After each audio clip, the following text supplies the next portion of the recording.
Long time no see. Yeah, man, the last time I saw you, I'm relatively sure you beer bonged Jack Daniels in my mother's basement, and I thought that I mean, I think we all thought that you died. I'm dead serious. Oh, I might have lost a bit of liver that day, but No kidding. No kidding. There were a lot dude, of the amount of fun that we had in your mom's basement, you know? who were you telling? Yeah, I was talking to somebody not too long ago, and I'm certainly not shy about like how things were back in the day, but I wouldn't go so far as to say that I just put it out there for no reason. You know what I mean? And I was telling somebody that we kind of hang out a little bit, and he was like, I don't even believe like anything you're saying. I'm like, I'm telling you right now, like I could get on Facebook right now and like look up any number of people who will tell you that I'm not kidding you. So it was crazy back then. man. How are things for you now, man? How's your mom? You know, how your brothers? I haven't seen, how's everything? I mean, nobody really talks to my mom. I mean, I think the two of you and probably you, Ryan, more than TJ, have a better understanding of how I grew up. And, there were a lot of, not great parts. And so nobody really talks to her, and that's unfortunate. I mean, I try to kind of, check up on her and still be like cordial and everything. But, brothers are good. I'm good. I, have a kid, so it's keeps me busy between that and working, man. It's just things load up pretty quickly. So They really do, man. I'm realizing the older I get, how much time is a commodity, and how much I value it. So I definitely understand. Yeah, it's I never thought that I would get like busier as I got older. I thought like once I got out of school and, wasn't, just like constantly grinding, I thought that things would get a lot better, and now I'm busier than ever. So, Yeah. It's like a catch-22. Like you keep working at it, but the more you fill your plate, the more your plate is full. Yep. It's like, it's tough. Yeah. So well, sometimes it's a bad thing. Yeah. Sometimes it's good to have things on your plate, better than having nothing on your plate, For sure. Yeah. I mean, I think it gives you,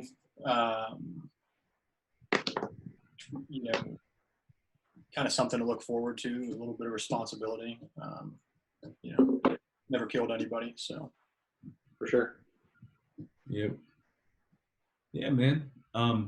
So I thought it was really cool that you watched TJ and I's video, and you're like, hey, man, this is awesome that you guys got together and talked, and wanted to be kind of a part of this, because I think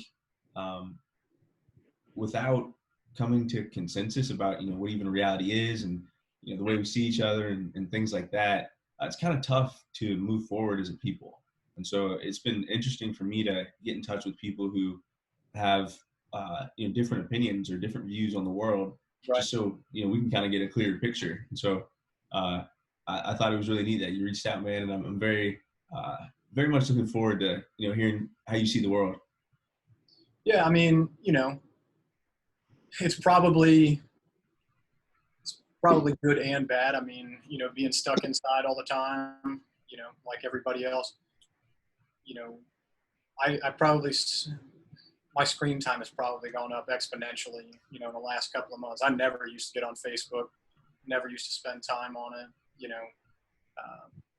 and now I do. It's probably a waste of time now. Like, I mean, I constantly find myself looking at it. It's probably not great, but such is life. But if I hadn't have done that, then I wouldn't have seen the two of you. So yeah, that's true. Yeah, it seems like it's not really designed to be productive. I think most of it is most communication and most people's effort on social media is kind of a futile effort. I think designed for conflict and very kind of super shallow ideas. But I'm really happy that we kind of broke that, kind of broke through some of those barriers just by, doing a video, having a chat, having a longer conversation. Because it kind of breaks away from that mold that I think that, where we just all are just becoming frustrated and not being able to have the full conversation. And when you zoom out and kind of see the full picture, I think it makes it more productive, and it's a way of kind of becoming less divided when you really see what other people's perspective might be. Have you guys gotten a lot of good feedback about that original video that you did? Yeah, I've had nothing but good feedback. People on both sides of, I guess, the aisle seem to really like it. Just the openness to the conversation. Not that, not really an argument, but just kind of presenting, our views and having a communication. Right. And yeah, I've had nothing but good feedback. Yeah, exactly the same, man. I've heard nothing but good things. People thought it was really interesting that up front we defined what left and right mean, because I think they mean different things to different people, and it was apparent in our conversation that was the case. It was like, let's kind of get on the same terms before we even start digging in, because I think a lot of issues result from miscommunication, and just not even using the same words. So a lot of good feedback on that, and everyone loved just the act of having the dialogue. So I think that's what will unite us, man. Yeah, for sure. I think redefining the lines. I think it's easy to play teams. It's easy to kind of find our own camp and be like, okay, these are the people that I'm with, and those are the people that I'm against. And it seems like there's constantly these political footballs that seem to polarize people into two camps. And depending on they're really simplistic kind of issues, but depending on your perspective, you could see things from kind of different vantage points.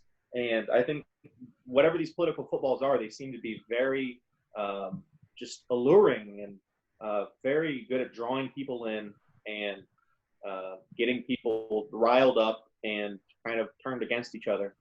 And, I always used to attribute that to mainly the left. And I feel like ever since Trump has come along, it applies equally as much now to the right, it feels like. And there's just, these people that would follow him into a dark alley just because he said so, and I just don't get it. I really don't. That's the part of teams that I'm not a fan of. Right. Yeah. And I mean, that's what really bothers me about it. I divide it into three things, and this is kind of based on a FDR's wife's quote. Small minds talk about people, average minds talk about events, and big minds talk about ideas. And I think people too often talk about people, and it's not productive because people are very complex. You can pick and choose what you value in somebody. I might like this thing about this somebody and dismiss other things, and you might do something else. It's not a productive conversation. But when you're talking about ideas, and those are the kind of teams I'm okay with, because it's about philosophy and principles and consistency. Right. And so the people that follow into teams of people, I think the problem with that is that they get away from their principles and their value system. So people that maybe call themselves conservative but are on the same train as Trump, no matter what the situation is, I think that's a problem because they're focusing on people, and they might give up something that they hold dear. That's just right. And I think that's kind of destructive. Well, but I agree with you in the sense that I've attributed polarizing topics on the left mostly because of Saul Alinsky's book, The Rules for Radicals. That's one of his rules is to pick a topic, polarize it, and kind of. Well, and I mean, I don't know how much you guys know about Nietzsche, but like if you haven't read Beyond Good and Evil, like you should. And he basically describes what you're talking about with FDR's wife. small minds talk about people, yada, yada, yada. Big minds talk about ideas. He basically divides people into similar camps. There's subgroups, but basically it's the kind of like enlightened man, those who talk about ideas, and then kind of a slave mentality. And specifically with the slave mentality, as he talks about, you know, like the herd mentality, is he goes further to talk about the herd mentality. And that's kind of where that came from. It's super interesting. Beyond Good and Evil is a book that I definitely recommend if you have not read it. Yeah. I haven't read it either, but that interests me. So one of the books that was really influential in my life was As a Man Thinketh by James Allen. And, you know, it talks about how thought is the seed of, you know, everything that comes into being. You have to start somewhere. So therefore, what you think about, you become, because you express that. And so that kind of like hit the core of who I am, because I was like, you know, if I think about these bad things, if I'm, you know, thinking about negativity, my life becomes negative. If I'm thinking about positive things, my life becomes positive. Therefore, I have control over it, you know? And I think a lot of people find themselves victim to circumstance without realizing that they can control that, no matter how bad the circumstances are. And that's not to put down anyone's plight. You know, I understand that, you know, different people go through different things, and the hardships of history are real. But I think it's to say that, you know, no matter what your circumstances are, we as people are powerful. And I think we're even more powerful if we can come together and discuss these complex ideas. I think that we are far, I mean, it sounds super cliche, but I think we are so much more alike than we are different. And people, you know, if we were not so invested, like as a people, to, like, we're kind of like married to conflict, you know, just for what seems like shits and giggles and for monetary reasons. I mean, you can talk about, you know, wars in the Middle East. You can talk about here. I mean, you can talk about what's going on now. You know what I mean? If you think there's money not involved, I mean, you're kidding yourself.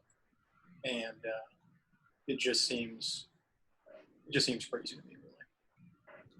Me too, man. I think one of the big things at play as well that we don't necessarily talk about is, like, you know, programming. So, like, you know, we talk about media and things like that, but you get programmed by these stereotypes and what you think, you know, things that you think are going on, and react based on your programming, because it's kind of all you know. One thing that might be kind of controversial, but, you know, I was told growing up the N-word is the worst thing that someone can call you.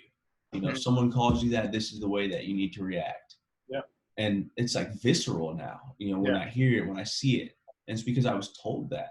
Yeah. And that act in itself gave power to it, you know? Yeah. I mean, you know, I mean, obviously I don't get it. I mean, right. Yeah. But yeah, conceptually, you know, yeah. High level. I mean, I get it. And, you know, TJ and I are no blacker than we were in high school, you know? So, yourself. So I don't know, man. I just think that, I really do think that the constant divide is, I really don't know how to put it into words other than to say that it's like shameful, really, that we're, you know, it's 2020, you know, we're having as bad, if not worse, problems than we were, you know, when we were in middle school, high school, etc. I mean, to be honest with you, and maybe this is a consequence of us being naive and not really understanding the world, but I can't ever remember a time where things have been as contentious as they are now. I feel the same way. And, you know, again, for older people watching, I can only speak of the span of my life. You know, when Right. I was a child, I thought MLK was so long ago. But Yeah. like now that I understand how time works, I realized that that wasn't really the case. But then again, in my lifetime, you know, growing up in Worthington, yeah, we experienced, you know, jokes and things like that, but it wasn't, you know, quite on the scale that it is now. The tension wasn't quite on the scale that it is now, and it's frustrating to me because I thought we were moving in a positive direction. You know? Yeah. I I think mean, it's a lot higher, but I think that the actual circumstances aren't necessarily worse. I think a lot of it is just social media oversaturates things and for sure. blows out of proportion, gives credence. You're only going to see some of the worst of the worst. I think news media has a tendency to give people mad world syndrome, and they can drum up anything and turn it into epidemics. I mean, they did it with stranger danger. You know, you go back to a certain time, people's kids would feel free to frolic. They'd go uptown, they'd bike wherever, and then the media started drumming up this idea that kids were getting thrown into vans and molested every single day.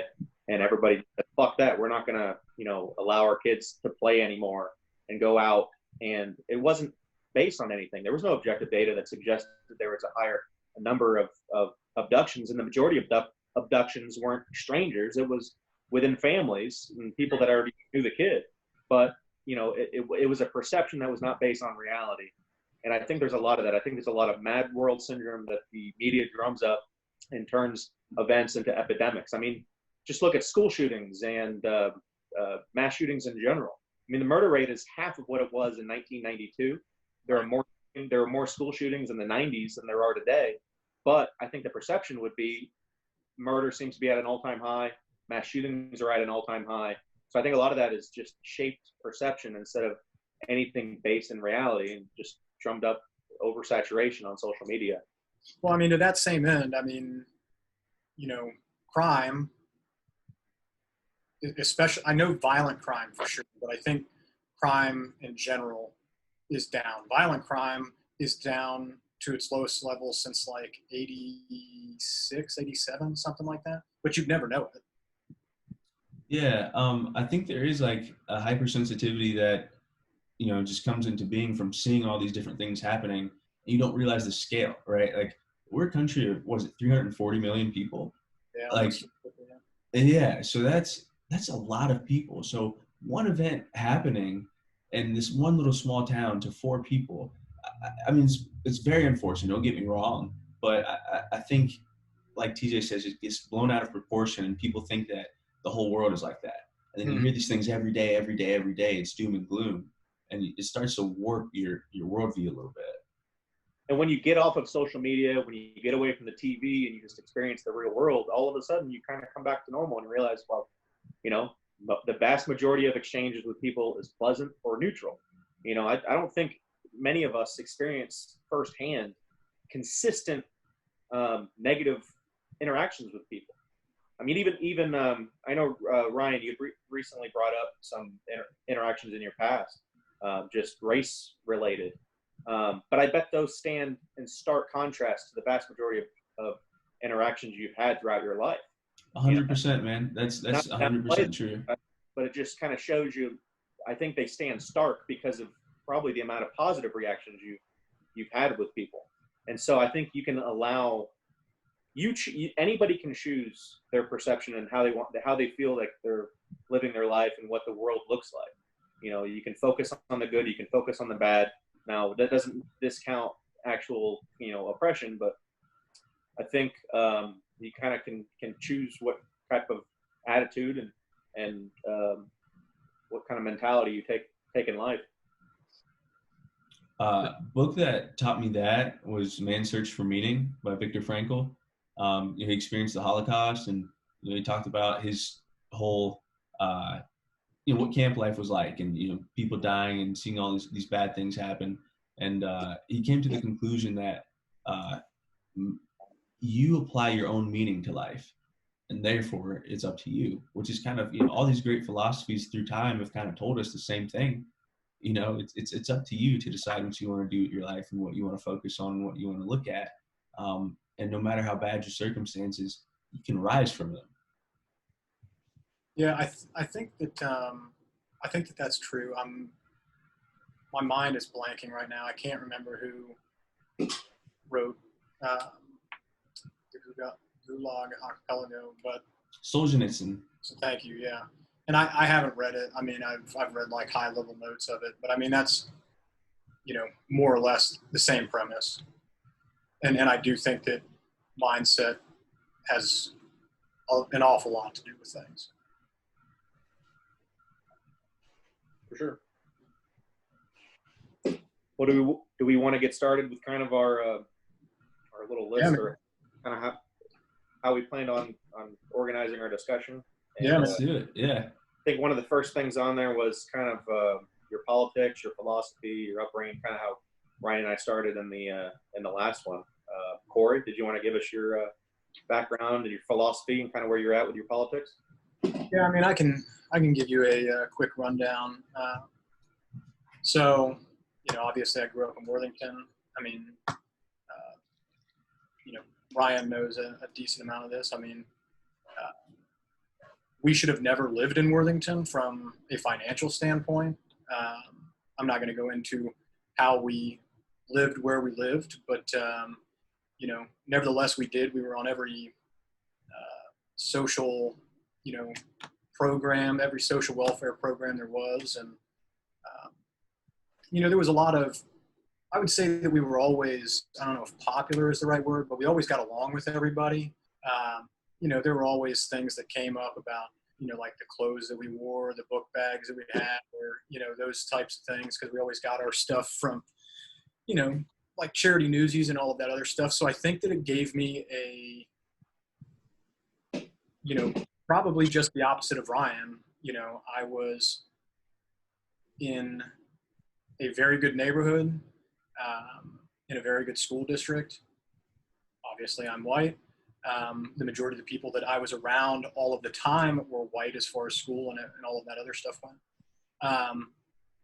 At some point in my life, my mother had me doing some things that, I'm not going to go into, but they were illegal, and we would get kicked out of our house all of the time. Children Protective Services would come in, kick us out, split us up, and that is how I got introduced to Big Brothers Big Sisters program. And those, I mean, there's a lot of other people who played a role in kind of where I am now. I don't generally believe in the pulling yourself up by your bootstraps. I think it, kind of takes a village in many instances. But, I very closely considered those two people my parents. And I think the best thing that I had going for me is I had a very negative example, like in my face all the time. And I had a really, really positive example of how great things could be if I just wasn't an idiot. It took me a long time to not be an idiot, but I think all of us were kind of punks, it was just kind of without trying to shift blame or anything. I do think that we were like definitionally a product of our environment. I basically came to the realization at some point, for better or worse, that if I did what I was supposed to do and worked hard, then I could do, more than maybe other people thought that I could do, given the circumstances that my brothers and I faced with my biological mother. And that fit pretty nicely at that point we're talking probably high school now, that fit pretty nicely into the stereotypical Republican camp. And that is sort of how I would have identified back then.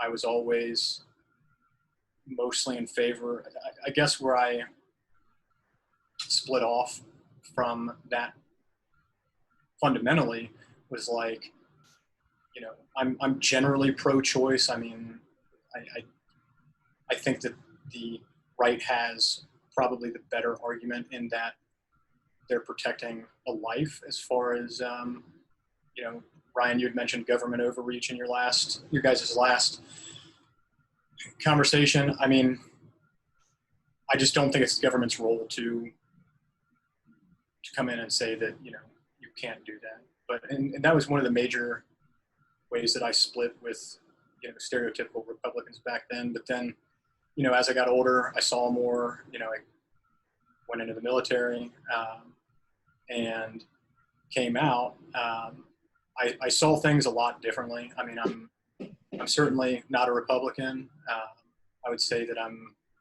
very conservative on fiscal issues. I would say that I'm very libertarian on all social issues. I just don't care so long as it doesn't affect other people. So, to your guys' point, if you want to do heroin, I don't care.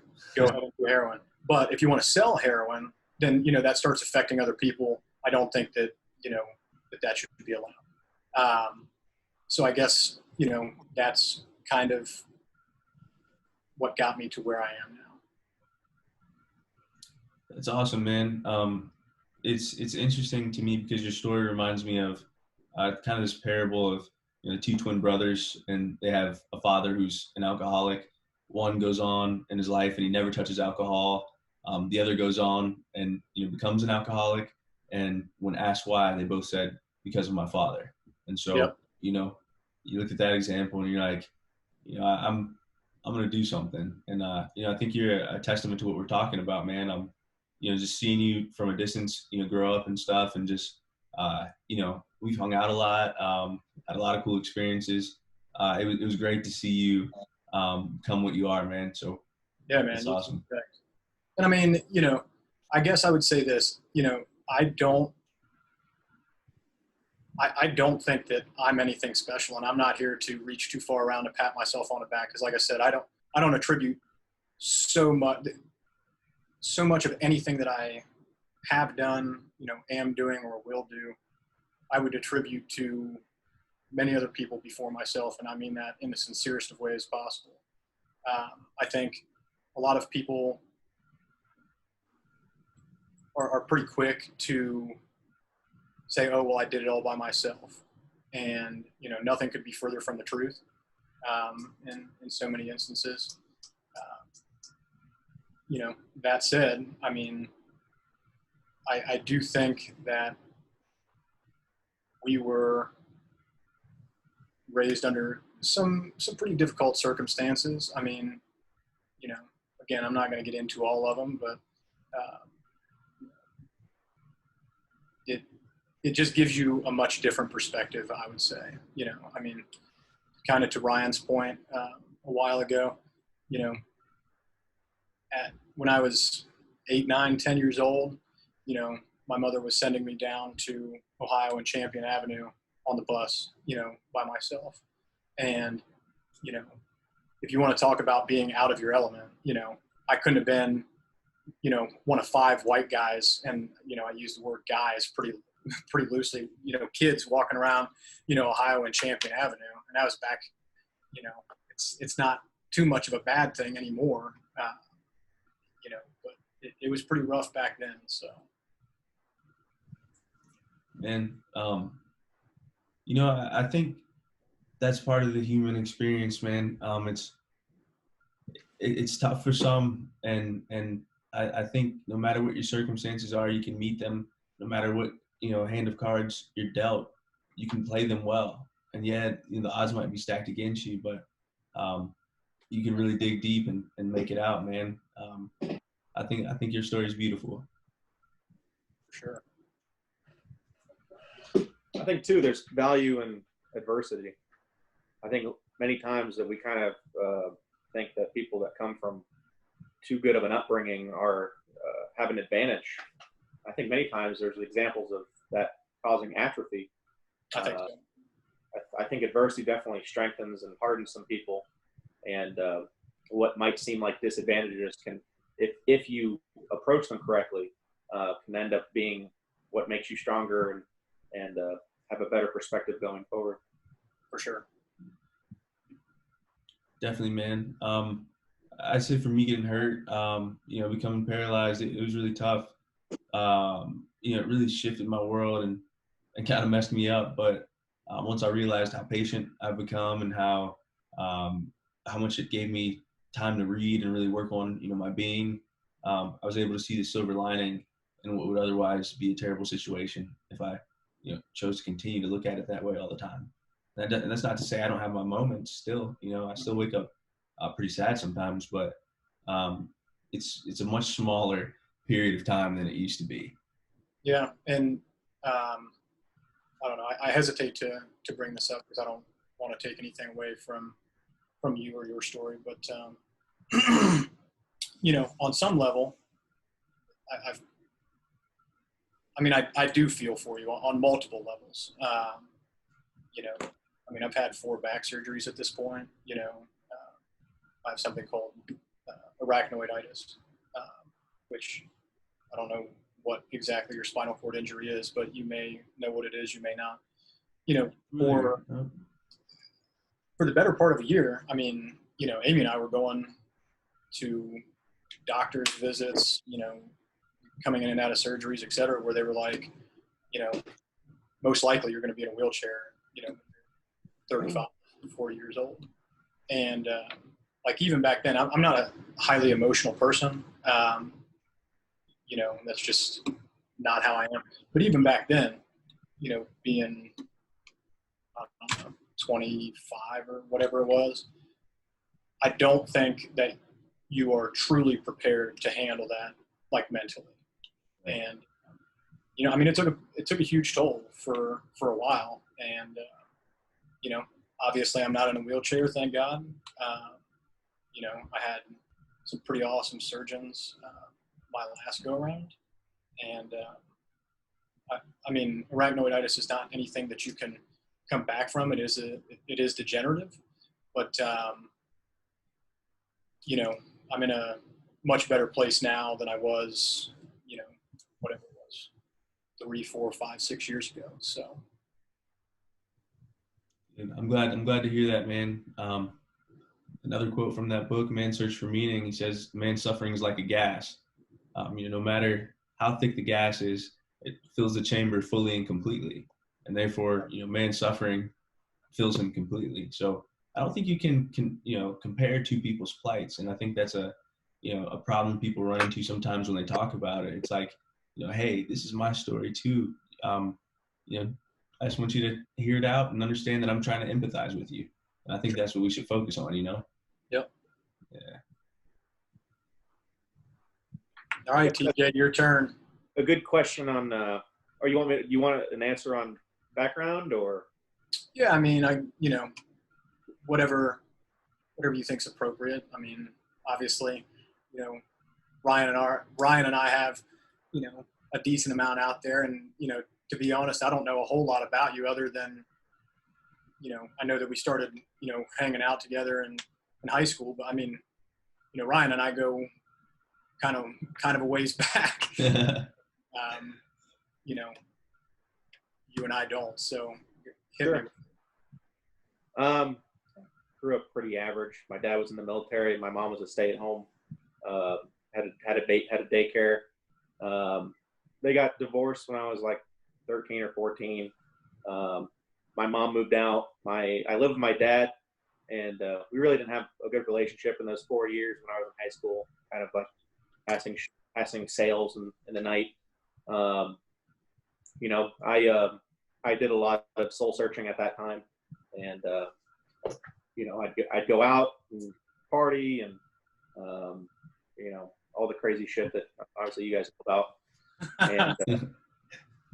And but it was a productive time for me because it kind of allowed me to develop my own identity as opposed to just kind of falling in line. I had a tendency to kind of question kind of dogmas and just things that were around me.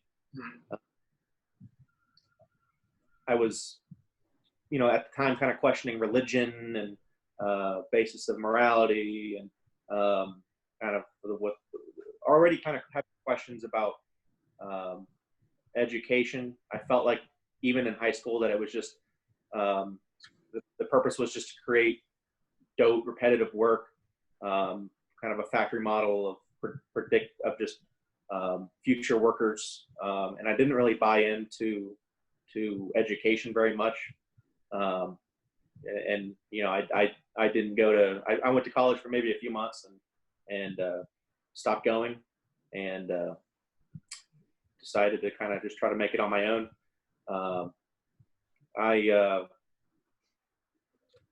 I guess my views have advanced quite a bit.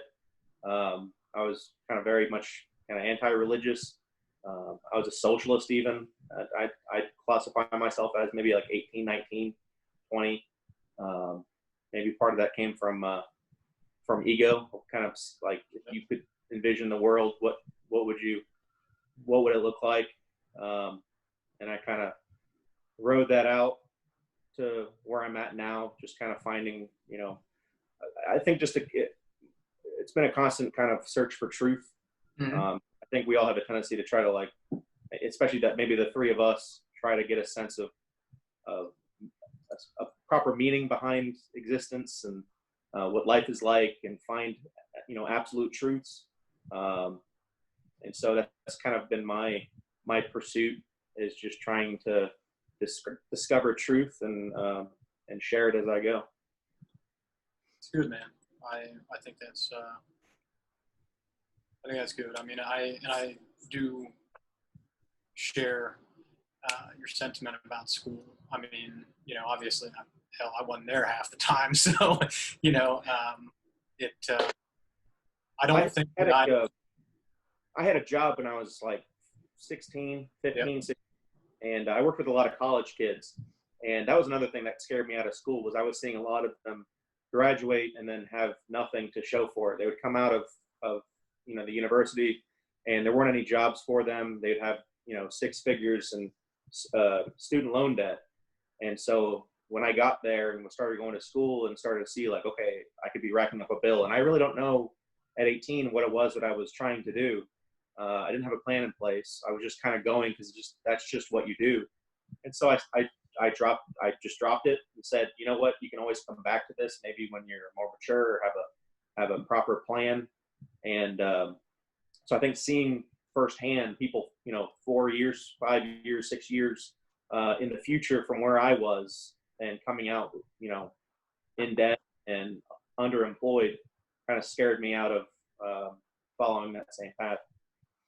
That's a good point. I don't know how unique it is, but I mean, it's unique enough, I guess, that, I went to college when I was 23, something to that effect, 24, and I took far more out of it at that point than I ever could have at, 18, 19, 20. And, I still don't look at it as much more than a screener. I mean, as far as getting the degree, I mean, it kind of gets you in the door for an interview, on many levels. So it's not a whole lot more than a screener, in my opinion. I think a lot of people put a lot of weight in it. And, some of the stupidest people I've ever met have a degree, so, and vice versa. So I have, honest to God, no idea how I graduated high school. I mean, there were a handful, specifically of women in my life who did an awful lot for me. I mean, DeCenzo, would be, helping me out, doing stuff on a computer for me, and I'd be like at work, like you, TJ. I mean, I had a job, and when I was 14, and I was also doing a lot of illegal stuff. So, there was all of that. But I am glad that it took me, whatever, until I was 23 or 24 to get into school, because there's no way that I would have ever taken as much out of it. I did go to school right at 18, man, and interestingly enough, to kind of bring it kind of full circle, I graduated with $27,000 in debt, and I had a full tuition scholarship. So just books, room, and board, I still started 27K in the hole. That's great. So there's that aspect of it. But also, I like to say that the most beneficial class that I took in my whole 4 years there was a Microsoft Excel class, because that's all every job Yeah. ever wanted, and that's all I was doing. On a daily, it was kind of like crunching data and these different jobs and things I had, and I think it put me so far ahead of my counterparts in terms of what I could do in a daily basis, like what I could process. That was like the most valuable thing, and I paid $27,000 for that. Yeah. Yeah. That's pretty remarkable. It's wild to think about, man. I definitely wish that I would have waited to go to school. The one thing preventing me from going back to school at this point, even though I think I'm ready, is that my own pursuit of knowledge has seemed to be fruitful thus far. So I don't know that I necessarily need a syllabus, and I kind of like flowing in the direction of the things that I like to learn. So It's very I driven. started going to Otterbein to get my MBA, and I took 3 classes, and I basically started going to Otterbein because I thought that my undergrad kind of left something to be desired, and I was hoping that the MBA would kind of like fill that void. But to your point, I mean, I've learned so much more in reading and in listening and having conversations with people than I think you'd ever get out of structured learning in an MBA program or undergrad or whatever it is. So for sure, man, definitely. Cool.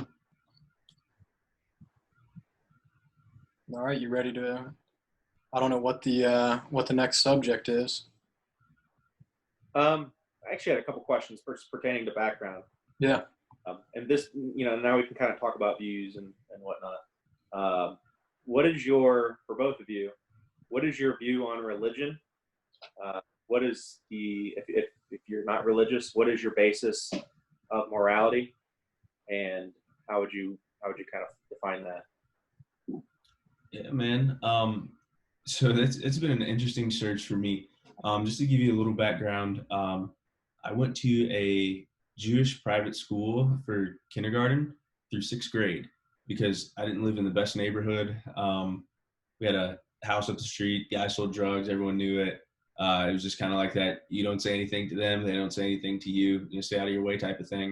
It wasn't like the worst area, but like that's not the best neighborhood if that's a thing, But my family was Christian and my school was Jewish.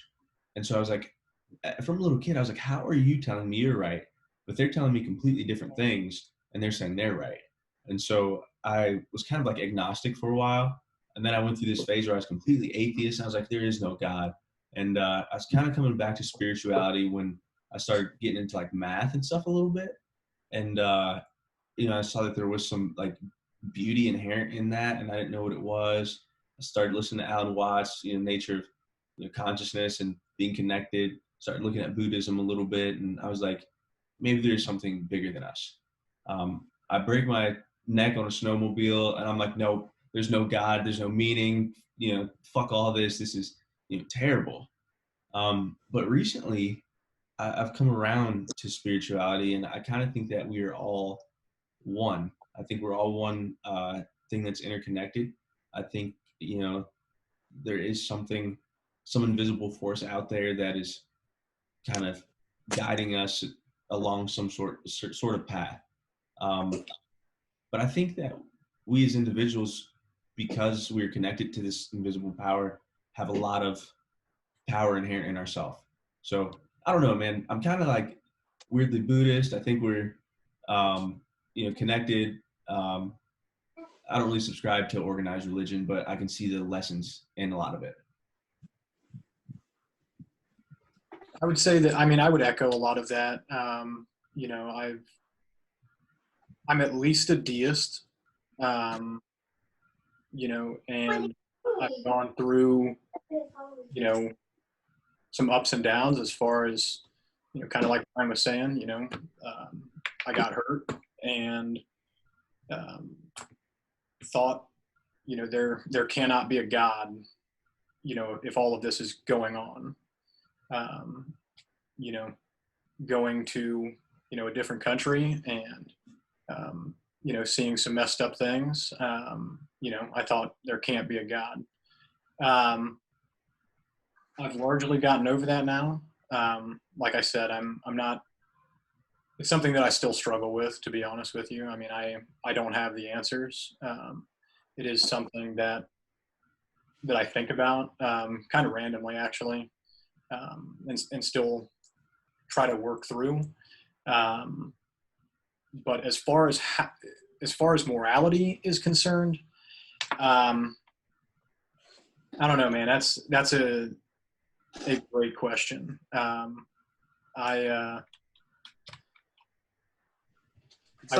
a while, I wouldn't say that I was getting into, but through the course of my trying to figure it out, I was reading a lot of stuff by like Sam Harris and, listening to a lot of his stuff.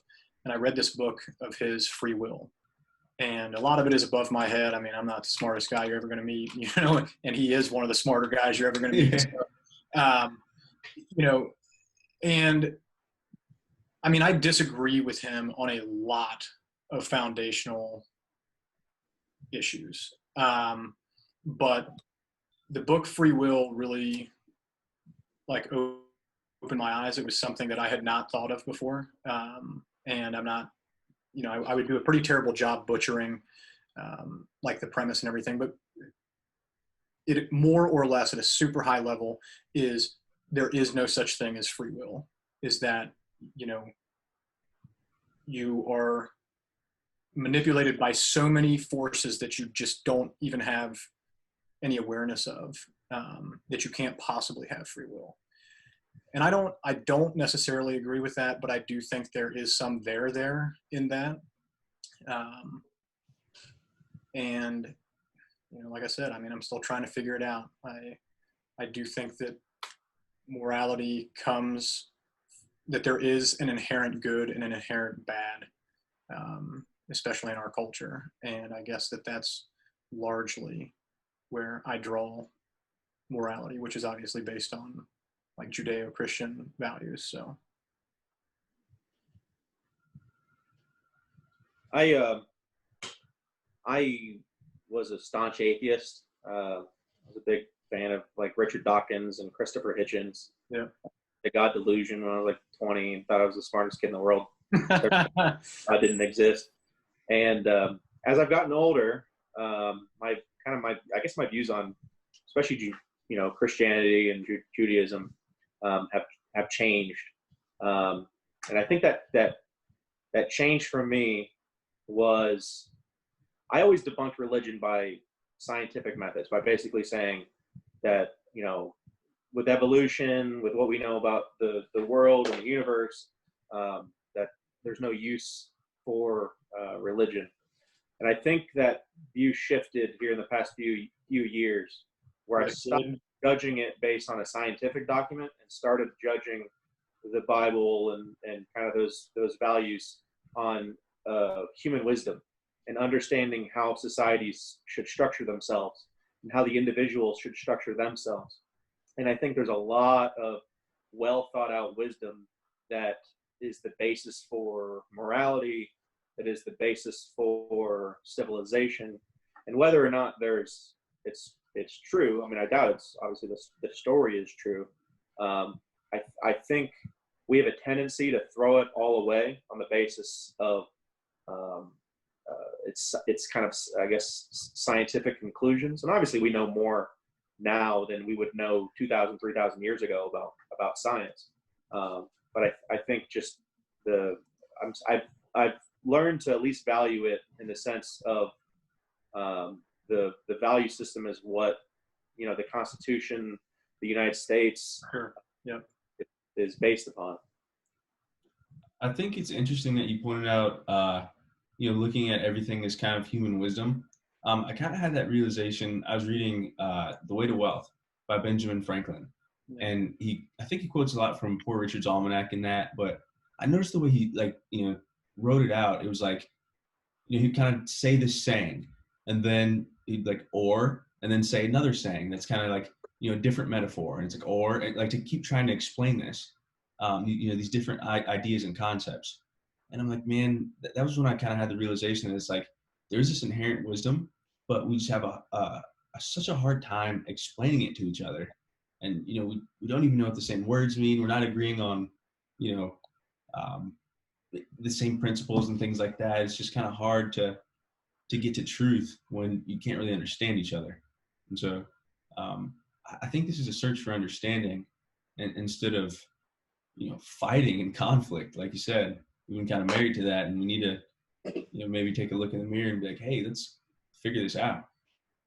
I think that a lot of that wisdom comes out in, with like John Locke and, Adam Smith and, all those guys as well. I mean, they were really like pioneers, obviously of like capitalism and kind of what we know today as like American values in so many ways. Locke probably being the biggest contributor to that. But it is, I guess I've never really thought of it like that. But that is interesting that you put it like that. I do think that you see that wisdom come out in, in people's work that changes things or is the foundation for something like, honestly, like the United States. So I think one disagreement that I've come to have with like the Richard Dawkins, the Christopher Hitchens, which I think they were brilliant, but I think that they thought that more people were like themselves. And I don't think they really empathized with the rest of society. And I think they kind of drew conclusions that society didn't need a religion. And I think that's a wrong conclusion. I think that people that don't have religion find a religion. I think it's the whole adage, those who believe in nothing don't believe in nothing, they'll believe in anything. And I think we see some of that today. Because if you look at some of the kind of the anti-religious movements, they still they look like religion. Your kind of environmentalism, even to your social justice. There's a religious fervency that exists. We're going to die in 12 years if we don't, curb carbon, or whatever it may be. It's still it seems to be that and perhaps it's the reason why communism always seems to want to stamp out religion. It's why they have Muslims in concentration camps in China and outlaw Christianity. Is because it serves as maybe a good replacement for religion, because people need something. People need some kind of dogma. They need a meaning in life. They need a purpose. And I don't think a lot of people can self-define that. I think that's a good point, man. And maybe bringing that up is a good segue into a question that I had for you. Because I know you brought up the problems with communism. I was curious about, how do you feel about Karl Marx's criticisms of capitalism? Because some of them are pretty valid, I would say, but I don't necessarily think his ways of going about them are the ways I would like to see them carried out. Do you have any specific criticisms that you want me to focus on? So, like the idea of the redistribution of wealth. I don't necessarily know that I like doing that, but I could see how there's inherent in capitalism this tendency to take advantage of others, per se, by these exorbitant profits. You see it in the healthcare industry. You see it in medicine and things like that. I think at a certain point, it's kind of like, I don't know if exploitation is the right word, but it's just kind of like, it doesn't seem like it's in good faith, which I think is like a human problem on a different level. But I don't know. Does that clarify it for you at all? Or? Yeah, I think so. I think a lot of his criticism isn't with capitalism, but with, say, consumerism or kind of bourgeois society. I don't think capitalism on a fundamental level is just voluntary exchange. Capitalism is just a system in which, so I think the complaint with capitalism is based on greed, that it causes humans to be greedy. And I think this is the difference is humans are greedy. Humans are greedy under capitalism. Humans are greedy under communism. Humans are greedy under socialism. The question is, what does it look like when people want to carry out their greed? And people carrying out their greed under socialism looks like corruption, because you can't advance through any other means than through the state. So it's either be by having a brother who's in control, or paying people off, or doing kind of nefarious means. Under capitalism, your greed looks like, okay, how do I serve myself? How do I serve, well, you get people to volunteer money and give it to you. So it's a system in which it uses greed to drive a better society, because in order to receive, you first must give in a capitalist society. It's a system in which people make the world better while driving their own self-interests. And so I think using a system that aligns self-interest instead of pretending like people's morals change based on the system that they're within, I think is a better, wiser thing to do. And I think even like your complaints, like healthcare, like, kind of these big corporations, they're not typically a result of free market capitalism. They're usually a result of cronyism or kind of large government policy. They use the force of law, either through lobbying, having people in charge of these regulatory forms, to push kind of protectionist laws. So what we call capitalism and the problems of capitalism, I think is usually derived from government and people kind of pursuing their own self-interest. One of the things in the law was that he put forth, there are kind of three views of government. There's a system in which the few plunder the many, and that's oligarchy, and kind of what people call the United States. There's a system in which everybody plunders from everybody. That's the worst of the three systems. That's socialism and communism. And then there's the system that I hope that we can get to, is a system in which nobody plunders from anybody. It should be nothing but voluntary exchange. I don't see how you can call exploitation when it's voluntary, and there's, would become many different avenues to kind of have your contracts and negotiations set up. I think that's a wise distinction that you made, man. I think it's, in concept, I'm with you. I guess my next question is then, where do you see the role of like campaign donations being seen as free speech, and how that plays into, so say for instance, I'm able to give a certain amount of dollars that's not going to compare anything to what a corporation could give. So do we still have the same amount of free speech in that case? And how do you think that plays into, this cronyism and things like that you see going on? Corporations are still people. It's just another mechanism in which people operate. So for that reason, I think corporations have free speech. But I think the problem isn't so much that they lobby government. It's just that government has so much power. If we limited the power of government, then there wouldn't be this kind of this want by corporations to have lobbies. If they knew that it was meaningless, that there's no power there, then there's not a need for corruption. It's meaningless corruption. So I think when we centralize power, then we incentivize corruption, and that's why so much money is thrown into politics. Everybody wants to use the force of law to benefit themselves and to hurt competition.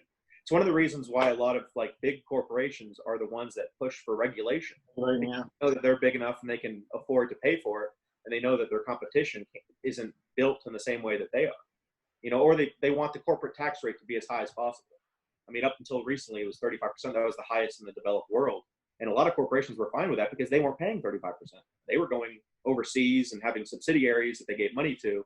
And so it affected the competition, the ones that didn't have the means to organize themselves in a same manner. And so I think if you decentralize power, you de-incentivize corruption.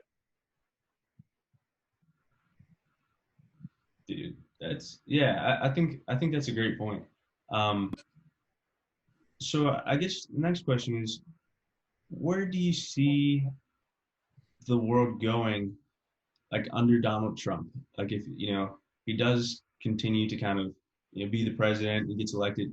How do you think things will develop? And do you think it'll be a world that you want to see?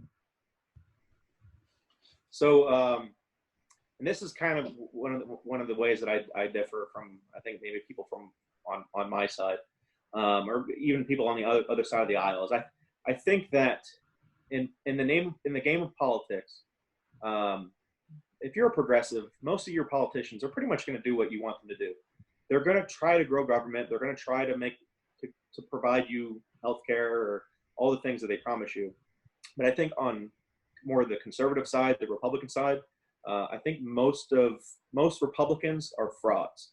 They pretend to be small government. They pretend they want to cut the size of government, and they do none of the sort. And I mean, there's a reason why basically the last conservative president was Calvin Coolidge. That was the last president to actually cut the size of government. His first year in office, he cut the size of government in half. The next year, he cut it in half again. Even Ronald Reagan was nothing more than rhetoric. When you look at his actual policies, he didn't dismantle any federal department that he had talked about. He cut some taxes. He increased other taxes. And so what I see in the kind of fiscal and the constitutional conservative side is the people that pretend to represent us. Voting for them is similar to betting on the Globetrotters or betting on the Washington Generals to beat the Globetrotters. I feel like it's almost like a controlled opposition of like, there's no point. They're not in your interest. They're not trying to win. They're just there because pro-government forces have a much bigger machine than anti-government forces, to the point that they control our politicians, I think even our media, to the point that, like I had brought up, Ron Paul was seen as like, he was dismissed even on kind of conservative media. I don't think there's a lot of powerful elements that want to limit government. So anyway, sorry for that. Donald Trump, 4 years ago, with that in mind, 4 years ago, I made a prediction as soon as he won, because I didn't see him winning, but I also didn't see Hillary winning. I thought something weird was going to happen in 2016. So anyway, he won. Right after he won, I made a couple predictions that he was supposed to win. The way that the Republicans ran as many people as possible with the delegate system, they assured that the kind of more anti-Trump vote was split among 8, 9, 10 people. There was no clear choice. And then the kind of the fervent Trump voter was given Trump. And so throughout the campaign, if the Republican establishment really wanted to remove Donald Trump, all they had to do was back out of the race. Just leave one guy. Just leave a Rubio or something. Because then the majority of voters would have just been like, oh, fuck it. We'll vote for Rubio. He's sane enough. Okay. But they didn't. They broadened the field as much as possible. He got as much media coverage as possible from the left, from the right. They didn't really attack him. They were like, I think the left knew that they wanted Donald Trump to win.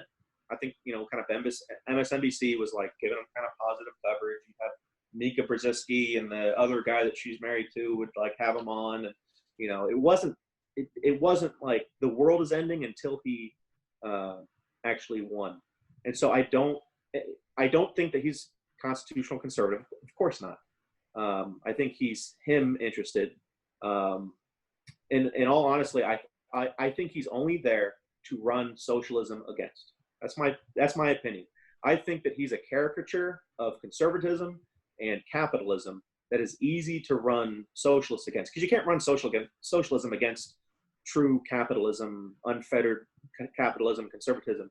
You need kind of a mockery to be able to run it against and call it fascism, and So I mean, as far as his presidency, I call balls and strikes. And he's done some good stuff. He's done some bad stuff. Right. He's not a good communicator. He doesn't sell the ideology very well. He fights battles terribly. The kind of he pinpoints some of the stuff that constitutional conservatives talk about, and then butchers it, and then kind of ruins the argument. So then you're like, "Fuck, I'm on this guy's side," but he's the spokesperson for it. So then it's like, son of a bitch. So I don't think he's going to win, because I think that this is the year that I don't think Joe Biden's going to win either. I think whoever Joe Biden has as VP is going to win. I predicted 2 years ago Stacey Abrams would be our next president. I still think there's a chance that's going to happen. If it does happen, I'll win about $5,000 because I made a bet on Bovada. It was really long odds, so we'll see if that works. I have another bet that Donald Trump's not going to win this year with a friend of mine who's a big Trump supporter, straight $1,000. So if he doesn't win, then I at least win $1,000. I got that going for me. But as far as like him versus whoever we're going to get, corruption is better than communism. So, I mean, it's the lesser of two evils for sure. But I honestly didn't want him to win 4 years ago. I wanted Hillary Clinton to win because Hillary Clinton would have done more for what I stand for than anything else. There'd be a massive uprising of people on our side if it was just 12 years from Obama to Hillary Clinton. So I once I saw Donald Trump win, I was like, shit, I kind of see what's going to happen, but I kind of come from there's one ideology in all these organizations. There's a lot of motivation for corruption, especially in politics. And so to think that things aren't in control, that things aren't corrupted, is to be naive. I mean, even, sports are corrupted and sports are kind of meaningless. Yeah, they're just betting and whatnot. But there's so much more on the line with politics that it's not organic. And, your politicians are controlled. There's nobody out there actually advocating for limiting the size of Washington, D.C. Yeah, Corey, I'll throw it to you, man. Yeah, where do you stand? Oh man, I really hate him as a person. To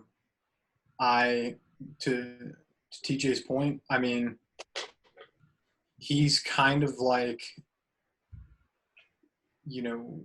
the carrier of, or the the arbiter of some things that I stand for and believe. And I can't believe that such a shitty person is like kind of speaking on things that I see as being in the best interest of the country. I think that if Donald Trump, with his policies, had half the communication skills that Obama did, I mean, like, I think he would run like uncontested. I mean, like nobody could touch him. That's not to say that everything that he has done is good and that I agree with, but I would say that the majority of, I don't think he's principled at all. I mean, at all. I don't think he's a conservative, but it is a stopgap for me personally to kind of get me there. But honestly, I can't think of a shittier person to kind of carry that across. And I don't even like answering the question because, it comes with so many buts and ifs, and, it's not something that's easy to answer. Yeah, man. I didn't mean to put you in a tough spot or anything because of it. Just don't misunderstand. I mean, I'm totally. I mean, really, to even myself, I don't even like answering the question. You know what I mean? Because it does put you in such a difficult, like, moral position. And it's like I said, it's a lot of his policies I agree with, but he is the biggest asshat that that could ever carry any of that stuff forward. So, yeah, man. One thing that I'm seeing a lot more and more though is like it seems like people are just like one issue voters, and they don't really take the time like us to really like sit down and think about a set of principles upon which our views lie. And that's not to say that we're better than anyone else or anything like that, but I think that when you're a one issue voter, it becomes easy to manipulate you. And so that's kind of why I don't like the two-party system, because it by its nature it allows that corruption to happen, because there's this kind of inherent group of people who are going to be on one side or the other. Yeah. I would have to look up the number, but it's something to the effect of, like, you can take a random issue on either side. I think it's north of 80%. It might be close to 90%. You can take one issue, say on the left, say abortion. You ask somebody whether they're pro-life or pro-choice, and with like 80 some odd percent accuracy, you can say this is how they align on all of these other major issues. And I don't get, like, the inability to think, and I don't want to say inability, but it seems like nobody has like a desire to not be like in line. And I guess that's why I brought up, Beyond Good and Evil before, is he talks so much about like that herd mentality and how easy it is to fall into. And he kind of predicted that like, this is how things would shift, how specifically the West would shift. And he talks about the herd mentality and how much closer you get to socialism and identity politics as these things kind of arise. And it's interesting to have those kind of perspectives, having read books like that, and then kind of seeing what's happening now through that lens. It's so multifaceted.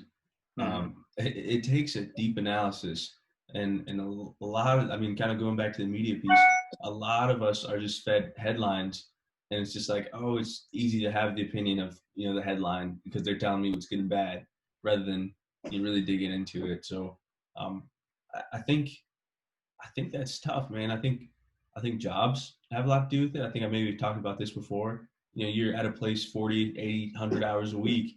It's kind of tough to, digest these issues and these things that are affecting us when you have to cook dinner and you have to see about your kids and you have to cut your grass, So I don't know if we're like really set up for that to happen. I don't know.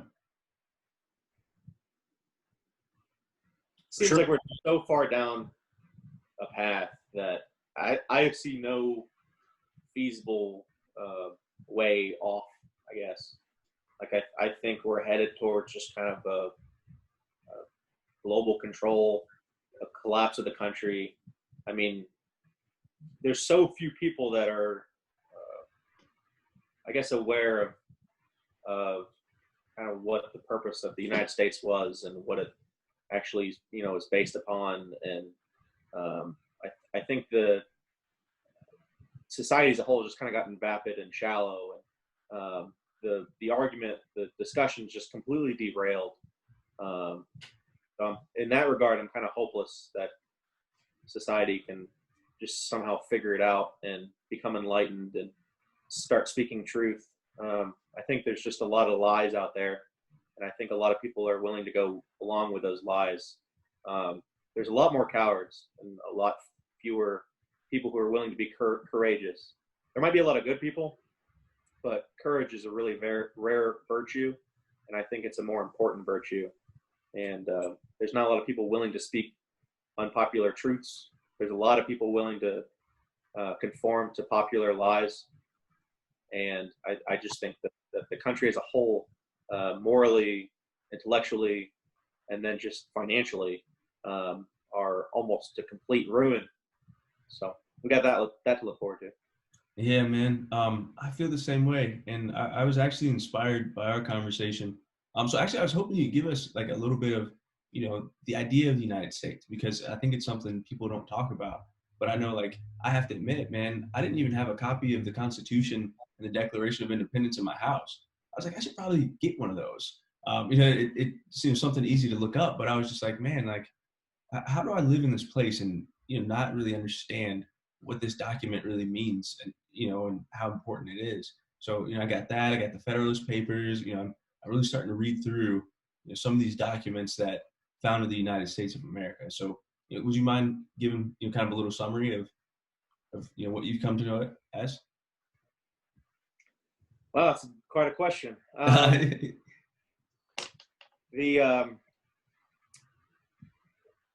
It's a country of kind of wise men who understood that you must be willing to work if you want to eat. That it needs they sought freedom from tyranny. They sought freedom from people that told them what kind of religion they needed to practice. It was one of the rare occasions where there was a group of men that were more interested in freedoms than comforts, and they put forth a document where there's just a lot of wisdom attached to it. This idea of a limited government, the idea of a large citizen and a small government, but that a government should only exist as a servant to the people instead of the other way around. I think one thing that people don't understand is that nowhere in the founding documents do you see the word democracy. It's a republic. It's this idea of law that governs man. The idea of a democracy is tyranny of the minority by the majority. Democracy is just two wolves, and one sheep voting on what's for dinner. I forget who made that quote, but it makes a lot of sense. So this idea of getting away from democracy, where the French Revolution was based on, equity and democracy, and this, idea of the people kind of using politics to pursue their own interests. The republic was designed to just be about law and using law for a very limited purpose, because law is force. It's not something to be used unwisely and wielded all over the place. So it was a belief in a limited use of law, and it obviously the basis of the morality and the basis of the Constitution is Judeo-Christian values. That's kind of just, it's, if you zoom out, I think it was like George Wilhelm said that society is just an ongoing battle of thesis, antithesis, and synthesis. And so you'll have a thesis that appears, there's a countering narrative, an antithesis. They fight it out, and then a synthesis appears. Synthesis becomes a new thesis, and then a new antithesis and whatnot. So I think the United States is a shining example of the age of enlightenment. I think that's kind of classical liberalism, this idea of objective reality, objective morality, of definitions, and this idea that you could take the science of say the planets and apply that same science to the individual, and how they best operate and how they stay motivated. So it's a really complex question and issue. Yeah. What a great answer to that question, because I know it was a tough one, but I think you beautifully explained pretty succinctly kind of everything involved. So that's awesome, man. And I think it is tough for me, being Black, to kind of take off that lens that's been told to us, because history does tell of slavery and things like that. And it's hard to look at that and be like, man, this country never loved me, why should I love it? But if you think about it from just like an ideological standpoint of the exact same thing that you just explained, I think every person wants that. I think that's ultimately what everyone wants, is not to be controlled, and we want that consensus on truth. And I believe you stated it beautifully, man. I think you'll find too that, and this is part of kind of what I have kind of, well, for stuff we can talk about, is that I think it's often oversimplified that the United States, the founding fathers, were just, it was built on an institution of slavery. And I think that's very, very wrong. I think it's a lie. I don't know if you know this, but Thomas Jefferson actually, when they were ratifying the Constitution or the document or the Declaration of Independence, they were putting forth kind of every law that was going to be in place. And he actually put forth the abolishment of slavery. And everything needed 9 states to ratify it. they had 8 states, 8 out of 13. They're one state away of slavery never being an institution in the United States. But even then, the Constitution was written in a way to fight to end slavery later on. I mean, within the North, slavery was abolished within 30 years. Within the South, it was abolished in another 90 years, and that was on the backs of 500,000 dead, the bloodiest war in American history. So I think that America was set up to demolish slavery, and it just took a little bit of time to do so. But I think if we really look into, and this can be stuff we talk about, now or in a little bit, but just understanding how slavery, the abolishment of slavery, took place. Where did the engine to end slavery occur, and then how did it manifest throughout the world? There's a lot of history that just isn't discussed or talked about. A buddy of mine that is from the UK posted a post today. I shared it on Facebook, but it helped me zoom out because I realized that, I kind of have this American view of things. But he was talking about, all the different injustices that have happened in the world and, that are kind of going on in the world still. But I think you bring up a good point. It takes time for things to happen. It really does. I think, I'm thinking about, I work for a pretty large organization and just how long it takes to decide on a memo or something to send out to people. And then you put that on a grand scale of trying to change the minds of people in society and the structure upon which they live. I think it's a very difficult undertaking. I did not know that stat actually about the 8 out of 13 states. So that's very interesting to me. I think people have a weird concept of time. I know that's something that's kind of messed me up a little bit lately, is that when you're learning history, a lot of stuff is kind of happening at the same time, but you don't really see the linkage between them because you're learning it on such a small scale in order to learn it. Like you can study, for instance, like, what's happening in Germany in like the 40s, but you also have to study what's happening in the U.S., but you also have to study, all these different countries to really get a scope of what's happening in the world. And time just takes time to pass.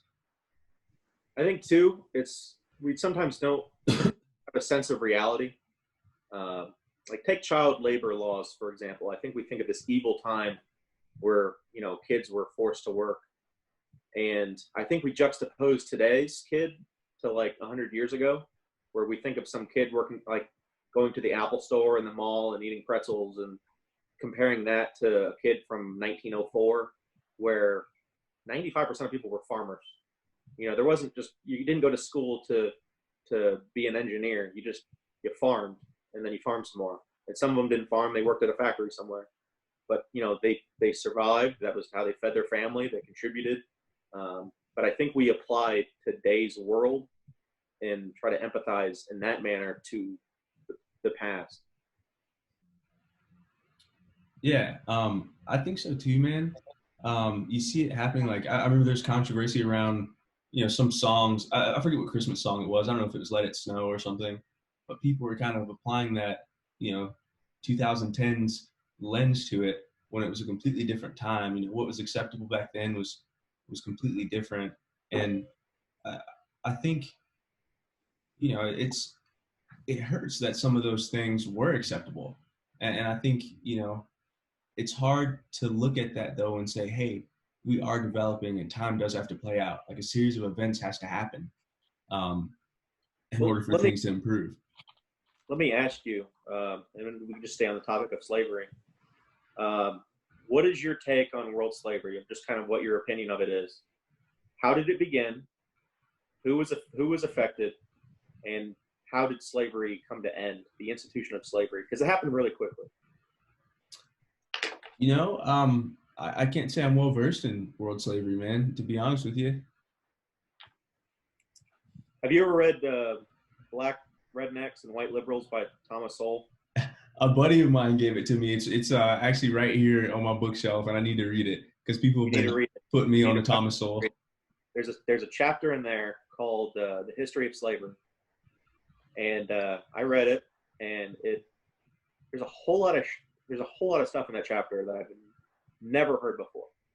And so the chapter presents this idea that we have this kind of Eurocentric view of slavery. State that, and remember how I said everything is kind of oppressor, that bourgeoisie, proletariat, everything is said in a way to sow division and create discord and disenfranchise people from the United States, of Western civilization, of whatever it is.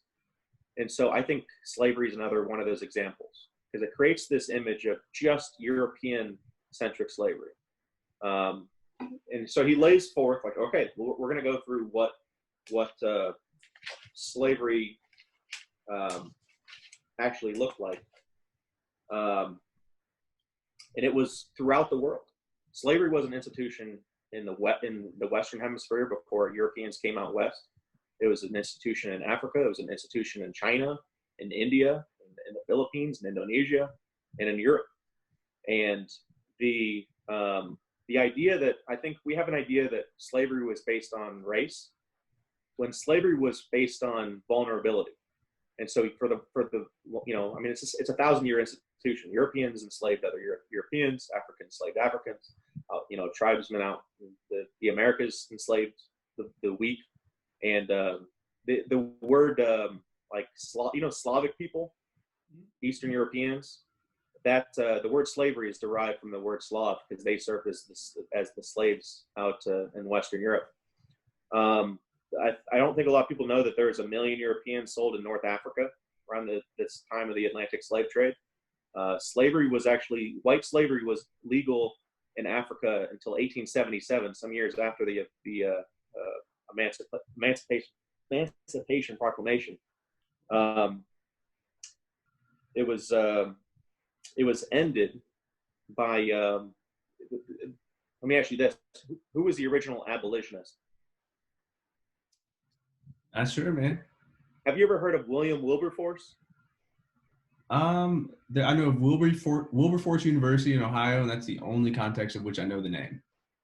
So that guy should be on money. So William Wilberforce is the original abolitionist. He was a kind of an evangelical. Sorry, my charger's messing up a little bit. I'm kind of low on battery. He was an evangelical conservative in Great Britain in the 1700s. And before Wilberforce, there was no real,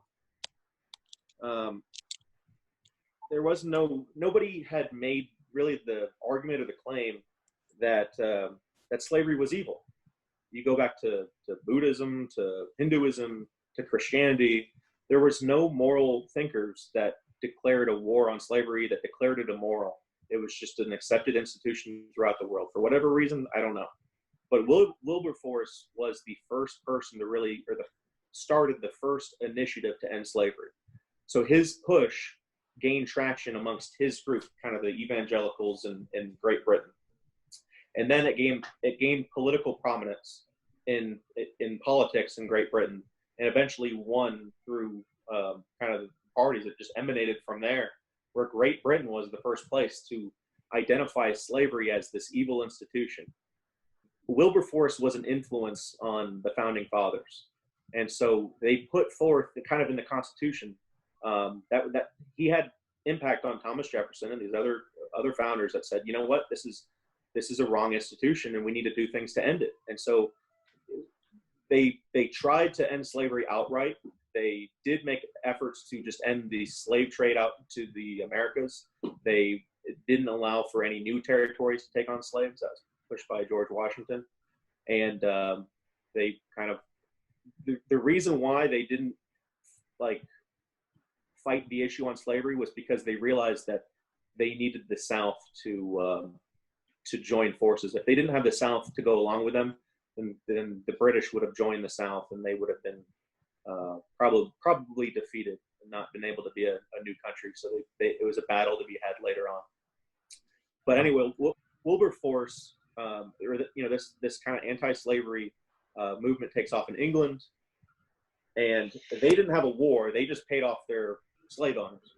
It was like 5% of the national output, and they paid them off. Said, okay, you're not going to have slaves anymore, and here you go. They proposed the same thing in the United States in the mid 1800s, and it was unsuccessful. I think it would have cost 50% of the national output.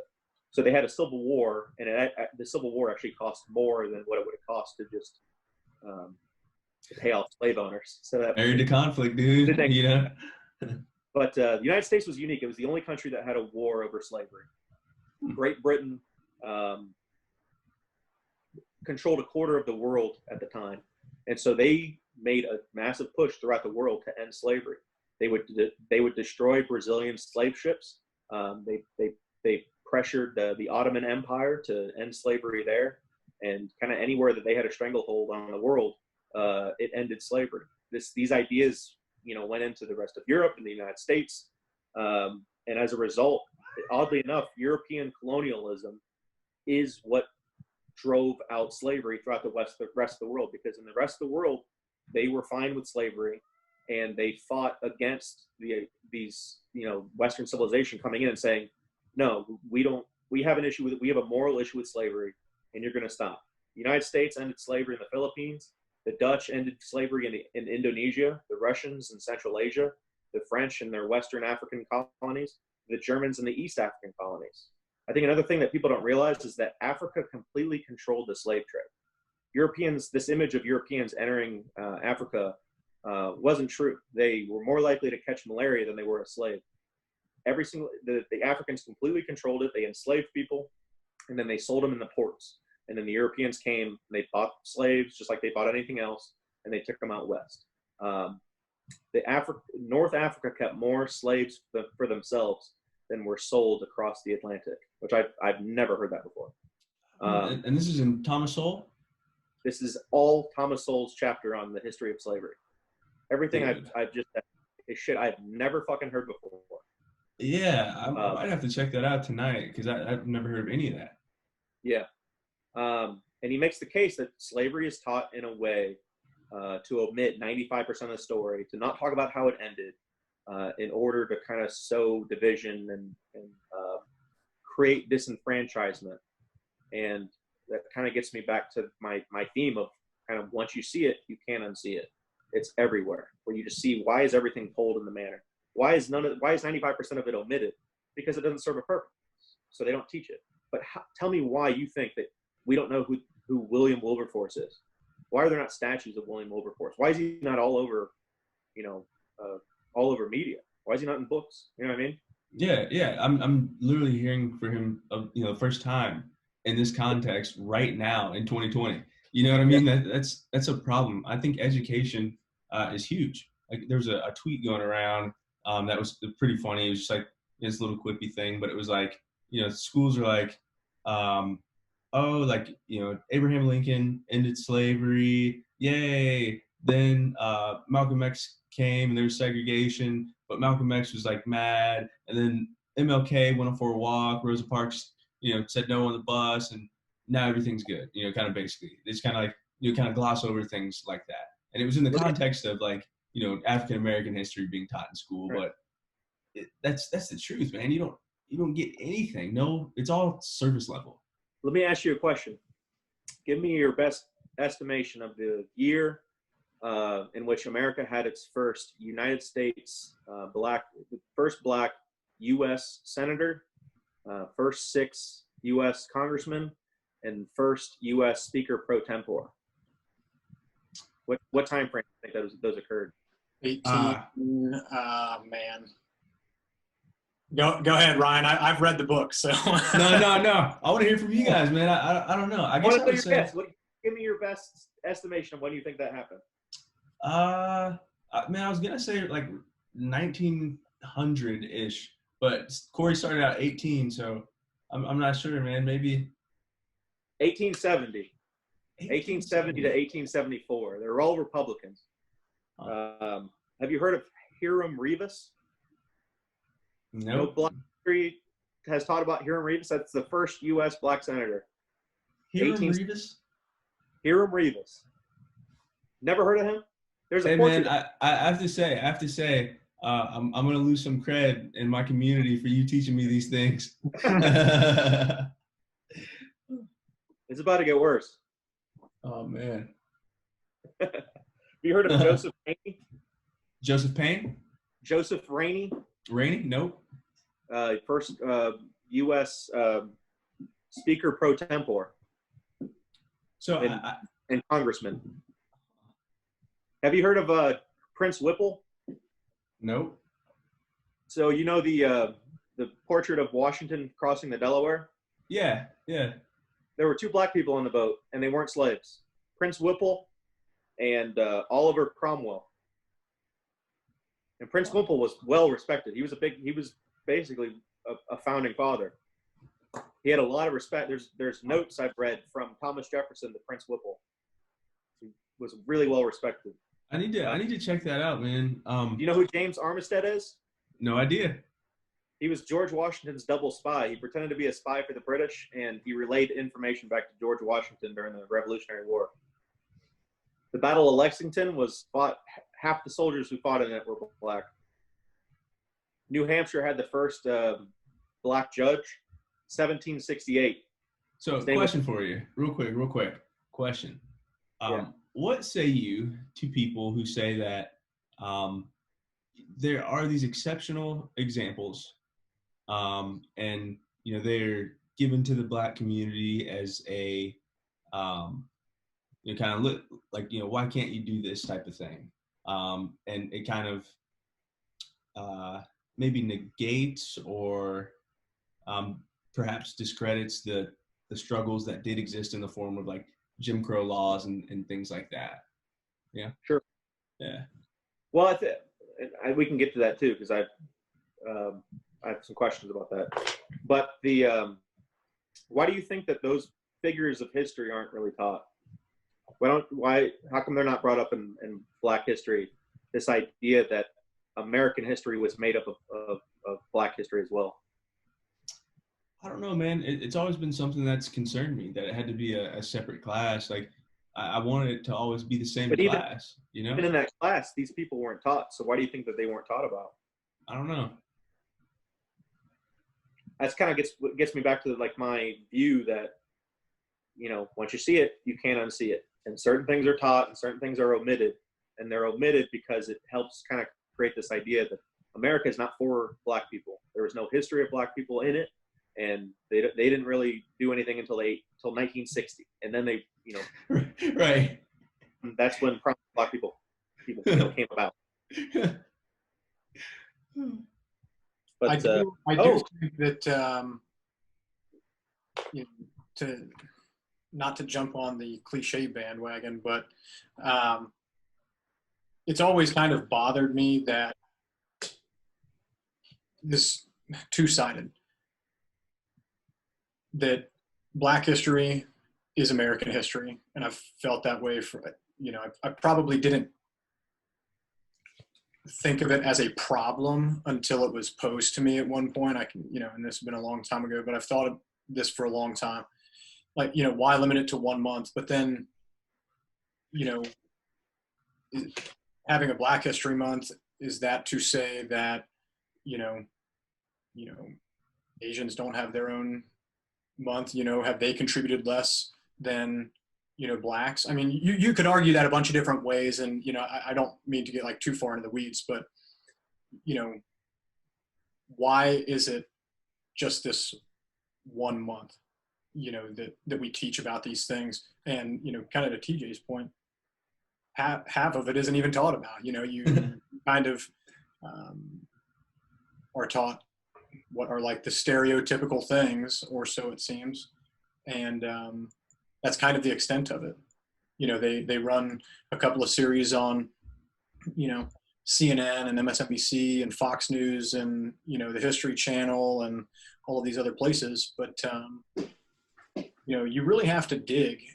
At one point, I was so convinced that Thomas Sowell was not being as honest as he could be in some of the things that he had said. The first book that I ever read of his was Economic Facts and Fallacies. And in that book, he talks about um, in almost every measurable level how Black people are better in the better off in the 1920s, 30s, 40s, and 50s than they are today, as far as um, you know household income and all sorts of things. And when I read that, I was like, this guy's got to be full of shit. And I mean, I'm being dead serious. I mean, and you would have. I tried to look a lot of these things up, at least enough of them to be able to say definitively this is true or it's not true. And it took me getting to, like, in some instances, deep into census information from the 1940s in order to find that some of the things that, or what the things that he was saying were true. But it's like, why do you never hear that? Yeah, man. I know that's a thing that some of me and, like, I get together, a couple other guys, Black guys, and we talk about kind of the way we see the world and stuff like that, and try to see if that lens is how it's impacting us and things. And one of the things that we talk about is, like, how are we 30 years old just hearing some of these positive things about Black people? So, like, one of the books that we're choosing to read together is this book called Our Kind of People. And I guess when it came out, it was controversial, but it discusses America's Black upper class, and this whole culture of people who exist who have all this money and belong to these societies and things that you hear about. Black Wall Street, man. Dude, yeah, Black Wall Street, man. Then they fucking bombed it. it. They bombed that shit though. Which which is bad, and I think a lot of people focus on that, and I'm not downplaying that at all. But I think maybe two more important points, because I mean, you knew that there were racist people in the South at that point who had an agenda in keeping Blacks down. So if you can kind of get past that for a half of a second, the fact that it was even able to, like, be erected in the first place, and then the pure, I mean, straight up prosperity that they saw in in those years is really unthinkable through the lens of kind of the education system and how Black people were so oppressed and not able to do anything again until the mid 1960s. And again, that's not to take away it obviously has its issues, but I do think that context matters. And the fact that I had never even heard of Black Wall Street until maybe 5 or 6 years ago, I find pretty head scratching, to be honest with you. Me too, man. Me too. And to your point about it, the fact that it was possible, the fact that it was a thing. One thing that kind of stands out in my mind, I had a fundraising event, when we came back to Columbus, and it's called Rolling with Ryan, and we invited friends and family and things like that to come hang out, and we did this fundraiser where we had raffles and things, and it was really cool. And me and my friends kind of pointed out how within that room there were Black people, white people, Hispanic people, rich people, poor people, young people, old people, sick people. We got along and we existed for hours without controversy. We were organized and disciplined without government. And I was like, man, that just goes to show you, even for that blip of time, if it's even that it's a small amount of time, it's possible. It's possible. And so I think, to your point, if things can come into being, then that means that they're possible, which means that perhaps they aren't limited.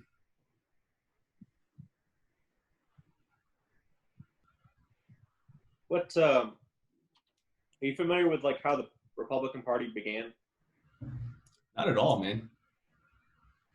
The Republican Party began in the 1850s. The whole purpose was to abolish slavery. It was these pro-abolishment Democrats that forged their own party, and they had like their own manifesto with like tenets. The majority of the tenets pertain to the abolishment of slavery. Not a single Republican ever owned a slave. That was the instant that it was a kind of an anti-racist, anti-slavery party, and so they gained prominence. I mean, Abraham Lincoln was the first Republican president, and much of kind of that Dixiecrat, Democrat battle, it was kind of a little more along the lines of like Democrat, Republican, like lynching, for example. What's your view on like how many lynchings do you think took place, and what was the basis, and what was the makeup of those that were lynched? I've never looked into the data, but as it has been presented to me throughout my life, this was a regular thing that occurred. And so I don't know much about the data, but it seems like it was commonplace. Yeah, I think it was like a 100-year span. It occurred about 4,700 times. About 30% of the times they were white and 70% were black. It was usually people taking out like street justice if they felt like someone did something. And last time, I mean, obviously the whole thing was horrible and usually, sometimes wrong. It was, black boy, had sex with a white girl or something. It was horrible, but I think what some people don't realize is it was so that the KKK formed as the militant wing of the Democratic Party to fight Republicans, and those are the people that were those are the whites that were lynched, the 30%. And this is right after like the Civil War, right? Like around that time frame. Yeah, it rose right after the Civil War, and I don't think people understand just how locked in white supremacy, KKK, and the Democratic Party was for the longest time. I mean, Woodrow Wilson had The Birth of a Nation aired at the White House. LBJ was a wild racist. Yeah. LBJ so was FDR, man. And so was FDR. So this kind of gets me to my next point, is institutional racism. One, and I'll ask this to both of you, do you think that institutional racism exists and still exists today? What are those institutions, and how do we solve it? Whoever wants to take it. You want to go first, or you want me to? Go ahead. Okay, so I guess first, without trying to split hairs, I would say that there's a distinction, I would say, between discrimination and racism. And do I think that racism exists? Yes. Do I think that institutional discrimination exists? No, I don't, at least not overtly. I mean, I'm sure that there are, there's probably an example that somebody can come up with in which it exists. But do I think that there are things in place that are in place to keep a certain group of people down? No, I don't. And I guess the only reason that I discriminate between racism and discrimination is because, for the purposes of our conversation, racism is a way of thinking. And so long as it's not being acted upon, why does anybody care? And I think that a lot of people, just hearing me say that, will be like, oh, why would you not want to change it? you know, I personally don't have a desire to change anybody's way of thinking. And it's, you know, I don't know how familiar you are with like 1984 and George Orwell, but it's so, I mean, dead seriously, like, you know, it's so Orwellian, you know, so long as it is not being acted upon, I don't care what anybody does. You know, if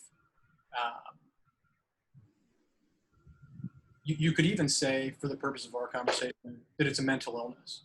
You know, are you going to, you know, throw somebody in jail? This is probably an extreme example, but it's the only thing that I can come up with off the top of my head. You know, you know, if a person likes child pornography, so long as they don't act that out, like, you know, what's the problem with it? You know what I mean? Again, you could argue that it's a mental illness, and you could, you know, try to have that resolved in some way, but the constant virtue signaling that I see, I think is probably one of the biggest problems. And I guess to answer the original question, no, I don't think that institutional racism is as big of a problem as it is drummed up to be. What about you, Ryan? I think that's an interesting take. I don't know, man. I don't know, because I know that it has existed. When you have policies like redlining and things like that, where it explicitly asked you, like, you know, are you a Negro? And you know, there were, you know, policies that went in place that, you know, directly impacted you and created this kind of burden on families and things like that. But as it exists now, I can't say that I see it. I think that what happens is people are, you know, to go with Corey's definitions, I think people are racist and can be discriminatory. And I think sometimes that discrimination happens by an individual who exists within a system, and people attribute that as the whole system. So I think that's one of the things that's at play. I don't know, man. I don't know. I'm interested to hear what you have to say. Let's say that, and I'll kick it back to you. So I would be, I feel like people on kind of my side of the aisle tend to dismiss it, tend to say that institutional racism doesn't exist. And I feel like a lot of progressives throw that out there, but I think the problem is that it's a vague charge. Mm-hmm. You might be surprised, I think institutional racism exists. I'm on that side. But I want the charges to be specific. I want to know what institutions. Because when I go line by line at the institutions of racism, it comes from government policy and progressive policy, almost exclusively. So whether you want to talk about redlining, that was a product of the FHA created by FDR. Whether you want to talk about the incentivizing of families to break up from welfare, which basically created a financial incentive to have kids out of wedlock. It's the reason why in the 40s, the black family was the strongest out of all the races. I think a less than 20% single motherhood rate. And today, 70% single motherhood rate. That's a direct result of incentivizing families not, you know, getting married and having kids out of wedlock. And you can look at. I have a question real quick, and I think probably your way of, I think you articulated maybe my feelings, you know, a lot better than I did.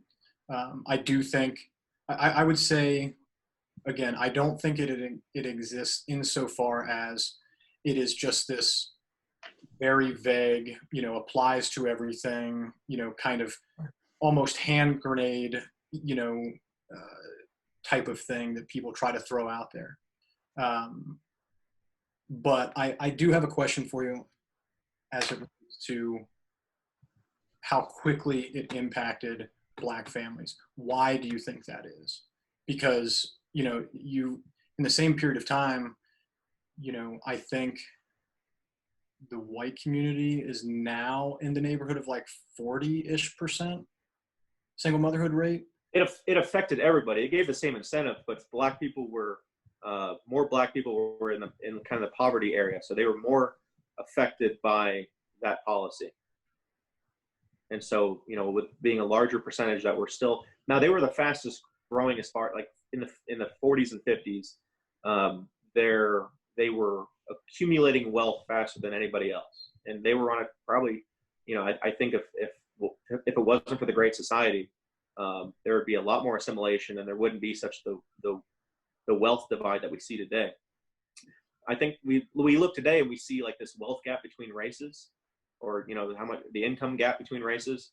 But I think that's intellectually lazy, because when you actually look at the wealth gap line by line and compare, instead of comparing black versus white, compare educated blacks that come from two-parent households, and you compare them to whites, and the divide's gone. It's the problem is that not enough black people are in those categories that make more money. A bigger indicator of success is, do you come from a two-parent household? Are your parents educated? You know, did you graduate high school? And I think the system is set up to disproportionately harm blacks. And that was kind of the basis for the Great Society. A lot of people talk about just behind the scenes how racist LBJ was. And after he passed that bill, or maybe during, he said, I'm going to have those N-words voting for us for the next 200 years. Because it created the appearance that he was helping out black people while making them dependent on the government, where the dad was gone and government was now the paternal figure in the black community. And you want to talk about, you know, gang membership and isolation, but not having a father present is devastating. And the consequences of not having a father present are devastating. And that's a direct result of a progressive policy that's still in existence today. And the position's still the same. You know, the anti-institution argument is we don't want welfare, we don't want dependency. And the progressive argument is that, no, we need to be the provider for the poor. We need to help them while they're poor, as opposed to my argument that says I want to help them not be poor. That's a kind of a fundamental difference. But you can keep going down the line. Gun control, that was a racist policy when it first came out. It's still a progressive policy. It's not. It's still our position that we're against gun control. Abortion. Margaret Sanger was a racist eugenicist. Abortions more often target black people. 37% of abortions are black, and they're only 13% of the population. The population's been reduced by millions because of Planned Parenthood. A minimum wage law, prevailing wage law, those were to protect white unions. Prevailing wage law in construction, it was white unions that were pissed off in the North, that were pissed off because you had these black construction companies. They would come up and they would outbid the white unions and steal all the work. And because, you know, they were mostly black employees, are kind of new into trying to get, you know, gain experience and whatnot. But these black companies were kicking their ass. And instead of out-competing them, they passed prevailing wage law that said if you go after any government work, you have to pay the same amount that we do with a union. And it completely took away their ability to undercut their bidding, and that hampered black construction companies. The same with minimum wage law. Minimum wage law had the same intent, and it's disproportionately affected black youth, the black youth employment rate. Whether you go to schools, education. My point of view is that we should have a voucher system and school choice. The government, the progressive view is they want control over your schooling. They want government-run schools. And as a result, you know, they did a study in Baltimore, and not a single student was in the schools that they studied was up to the reading level of their grade. And, you know, it's embarrassing. It's not even a matter of funds. It's a matter of how you spend the funds and the mechanisms in place for creating good education. Whether you get into police brutality. Police brutality, in 1994, they passed that crime bill under Clinton. It was written up by Joe Biden, and that's what put a whole bunch of cops into the inner city. Now, granted, that policy was actually partly motivated by leaders in the black community who wanted to cut down crime, but that bill is what we kind of see today in this game of police brutality. And then if you want to get into the accountability of police brutality, police officers are not held accountable because of negotiations with public unions. That's a progressive policy, is to have these public unions that negotiate. And when they did a study, they found in numerous municipalities you can't interrogate. They don't keep things on the record for more than 2 years. They give all the evidence against a cop before he even gets interrogated. And there's all kinds of protections. And the only reason the protections are in there is because of public unions, a thing that, limited government proponents are completely against. And so I challenge anybody, be specific. Don't just say institutional racism and throw it out there as a political football. Be specific as to which institutions, because we go line by line, and they're progressive big government policies. And if we want to end institutional racism, fucking join me, because hey man, he's like I want the goal. He's like, I want to end this. Yeah, absolutely. Yeah, absolutely. Yep. So let's talk about the actual racism and not just let it be out in the ether and use it as a political football to just destroy the American system or blame capitalism, for example. To your point, I just want to go back to something that you were talking about, single motherhood rates and fatherlessness and things. I have 1%, by the way. So if I go out, then all right, we'll see you later. Not working very well. I got really into how much of an effect fathers have on children when, Amy and I were trying to get pregnant. And I mean, if I'm being honest, I just don't have the temperament for like infants. I if there's one thing that has, shifted my religious views, it's having a child, and seeing how much different men and women are, just straight up, like just how natural it comes to women. Obviously, there are outliers, but, and I'm painting with a relatively broad brush, but I got really interested in how big of an effect men have on children. And I read this book called The Boy Crisis, and that kind of like snowballed into I couldn't consume enough, honestly. And the biggest thing that I took from specifically The Boy Crisis is that fathers, in some capacity, create an environment where they instill postponed gratification. And that is like the third or fourth best indicator of how successful someone will be throughout the course of their life. Number one is IQ. I think conscientiousness is like 2 or 3, and then there is postponed gratification. And I don't know why that kind of like stuck with me the way that it did, but when I read that, I went and looked at as much as I could about how important fathers are in, developing a child, basically. And the decrease in ADHD, ADD, all of these other areas, it was just absolutely insane to me.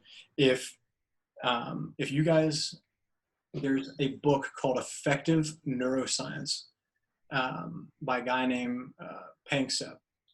And basically what he did is he studied the behavioral impact of fathers in chimps and in rats, and basically found that fathers being rough, quote unquote, with their kids